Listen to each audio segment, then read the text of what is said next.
మన సంఘాల్లో ఈ కాంప్లిమెంటరీ అనేది లేక పోటీ అనేది వచ్చేసి ప్రతి వాడు కొట్లాడుతూ ఉంటారు. గుర్తుపెట్టుకోండి, స్టేజ్ మీదకి ఎక్కగలిగేది ఈ 5,000 మందిలో 50 మందే ఉండొచ్చు.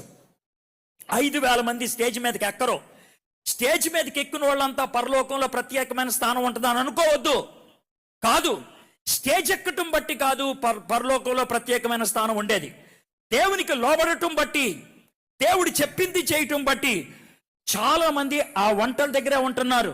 నేను అనుకుంటాను వాళ్ళల్లో ఎక్కువ మందికి వజ్రకిరీటం ఉంటుందేమో స్టేజ్ ఎక్కిన వాళ్ళకంటే. ఆ విషయం గుర్తుపెట్టుకోండి. కాబట్టి దేవునికి లోబడి పనిచేస్తున్నప్పుడు పోటీ ఉండదు.